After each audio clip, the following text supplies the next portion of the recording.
Hey, what's up, everybody? I'm here to give you guys my Lucha Underground review, Season 1, Episode 22, and this episode is called Mask versus Mask. And that episode kind of ties into one of the matches on this show. And this episode was taped on February 7th, 2015, and it aired on April 8th, 2015. And I'm just going to get right into the review.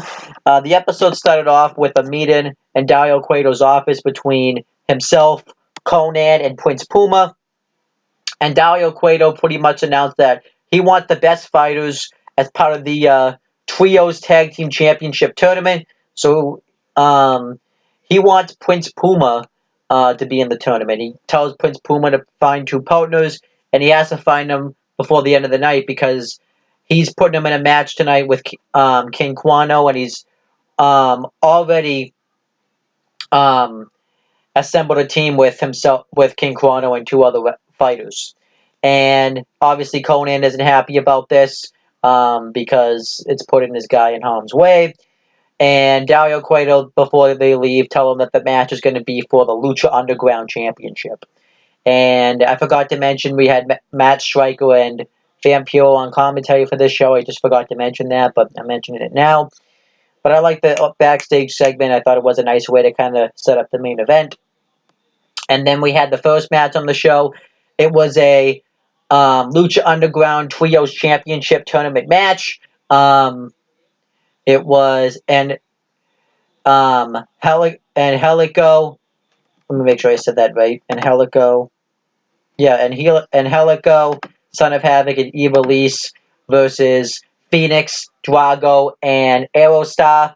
I kind of like the dynamics they had going on with this match, where Evilise, Son of Havoc, and Helico were kind of like the dysfunctional team in this matchup, but Phoenix, Drago, and Aerostar were able to work together a little bit, but they were a little bit dysfunctional because Aerostar and Drago weren't really getting along because of their best of 5 series they have going on right now, so I like this. Aerostar and then Helico started off the matchup, and they hit really cool fast-paced moves on each other, but they kind of teased tension between each other.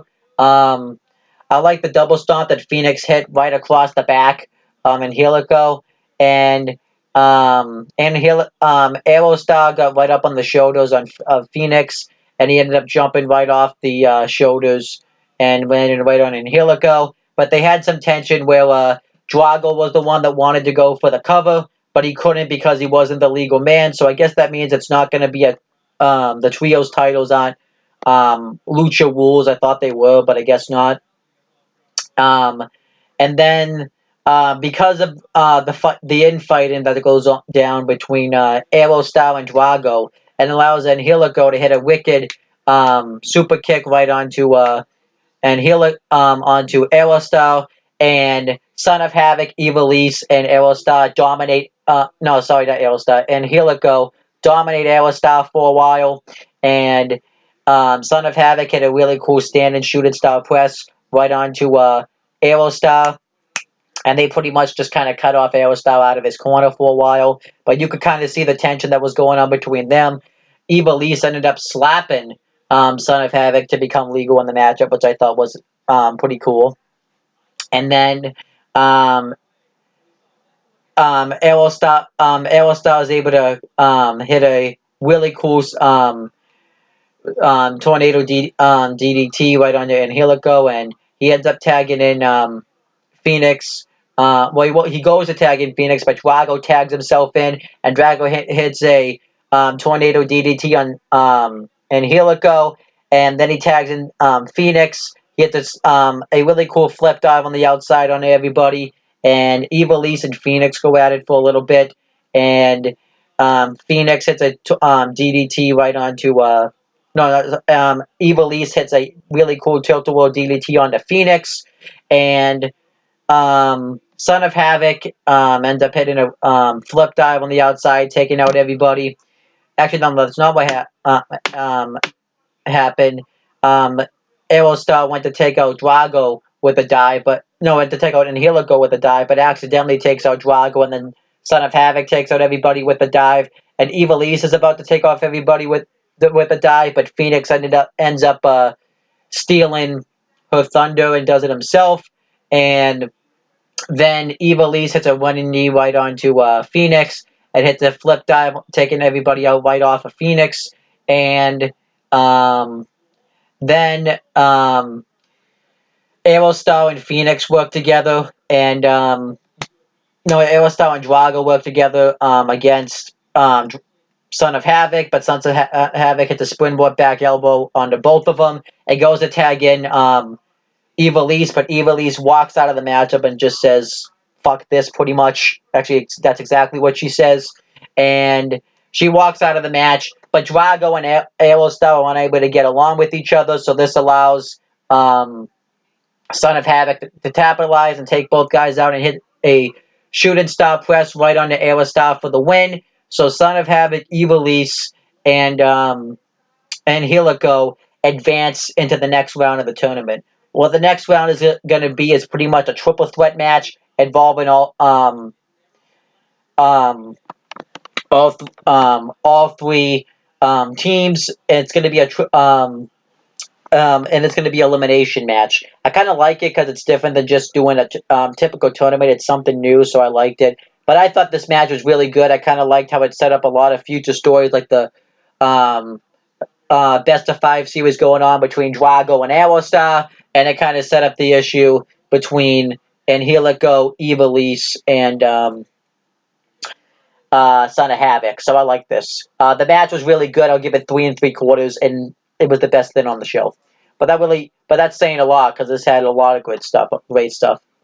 This show had a lot of great stuff on it. And then we had a backstage segment with Conan and Prince Puma. And Conan tells Prince Puma that he's picked a tag team partner for him in the Lucha Underground Trios Championship. He's picked Hernandez for him, which makes sense because of what they did when Hernandez first came to Lucha Underground, I think 2 episodes ago. But Prince Puma doesn't look like he's very happy about this. And Conan just pretty much says they just need to find one more partner.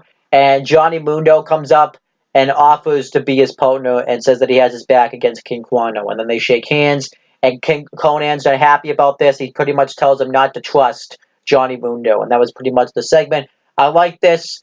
I'm hoping this leads to a future issue between Conan and Prince Puma, because that just kind of seems like an awkward pair-up. So I hope that happens.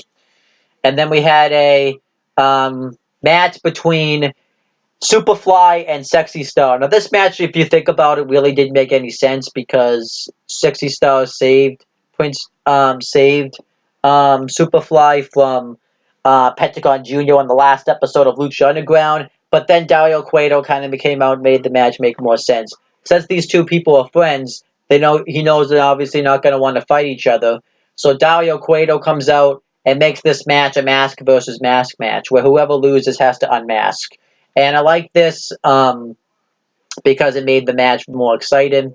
So obviously, these two fighters pretty much have no choice but to wrestle each other. So that's exactly what happened. And Superfly, I thought, hit some really good moves onto Sexy Star. He had a really cool big boot, a really cool strike, really cool back elbow drop, really cool back suplex.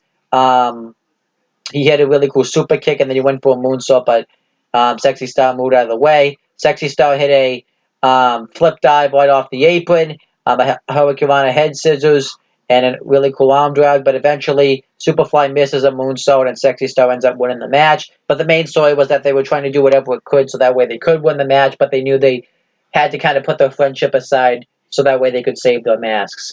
But obviously, Superfly is upset that he has to unmask, so out of respect to Sexy Star, he gets down on his knees and has her take his mask from him, which I kind of like this. And this made Dario Cueto come off as a really cool stingy heel too, because normally they only do mask versus match in Lucha Libre if it's like a long-standing feud and both wrestlers hate each other. But in this case, he actually forced them to put their mask on the line. So I like this.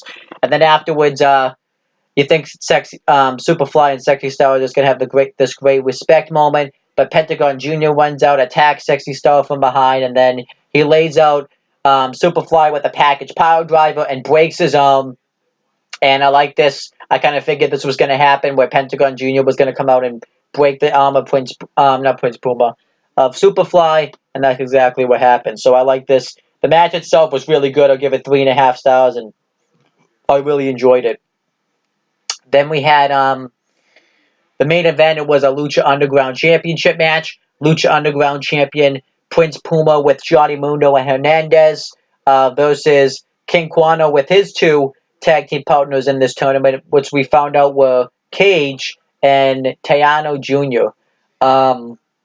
Which I kind of question though why Hernandez is in this. If it was me, I would have preferred that Alberto El Patron join the team. And this is coming from a guy that really isn't much of a fan of Alberto El Patron. But when I've seen his work in Lucha Underground, I actually don't mind Alberto El Patron, even though in real life he's an absolute scumbag. But that's besides the point. Just because it would have made more sense too, since him and Tiano Jr. have a history with each other. But I guess they're trying to set up some sort of storyline with Hernandez and Prince Puma, so I guess that's fine. But let's get to the match.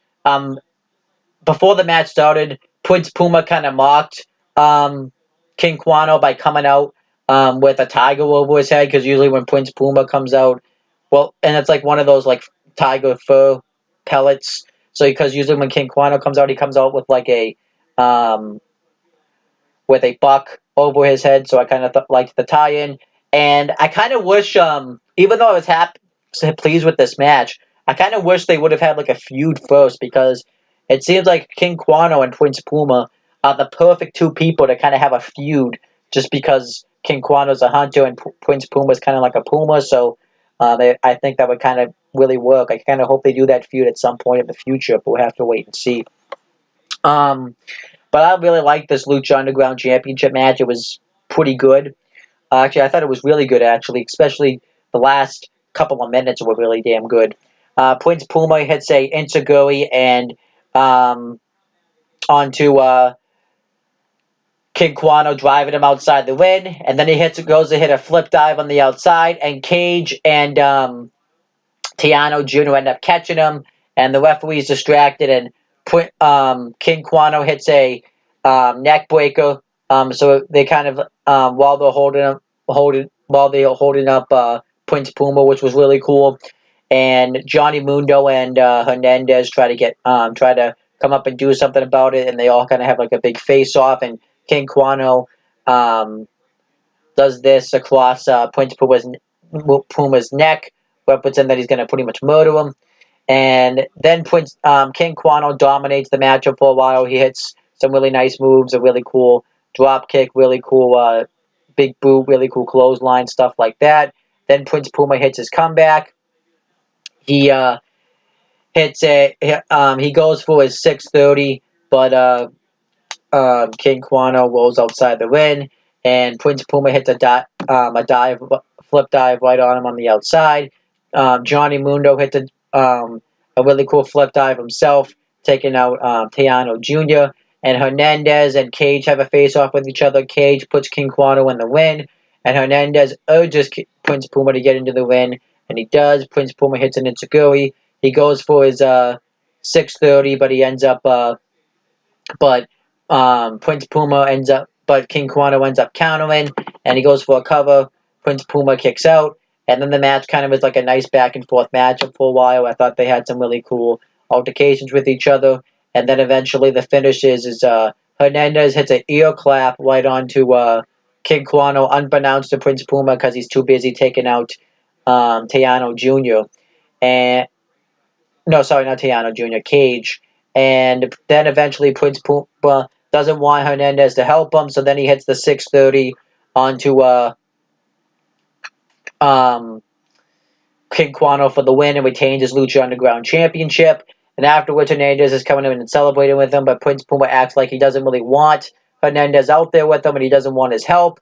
And then afterwards, Cage attacks them both from behind, and the show ends with everybody just getting into a brawl with Prince Puma, Johnny Mundo, and Hernandez brawling with Cage, Tiano Jr., and King Quano.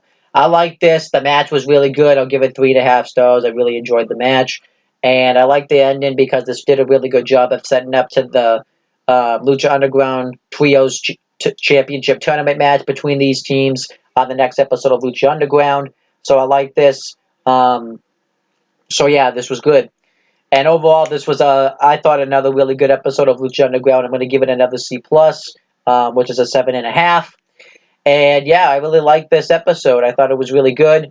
I liked the matches that were on this show, and I liked pretty much the setup to the Lucha Underground Championship Trios tournament between Prince Puma, Hernandez, and Johnny Mundo versus Cage, Piano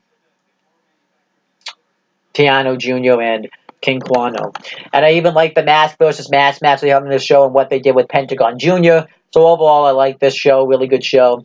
So definitely would recommend it if you haven't watched this episode yet to watch it. And that's pretty much the end of this video. Please make sure you guys like, comment, and share this video for more content. Subscribe to this channel for more content too. And please click the bell so that way every time I upload a video, you guys will get the notification for it. Make sure you guys do the same thing for my CM Brothers and No One But Talking Native YouTube channels. And that's pretty much it, guys. Talk to you later.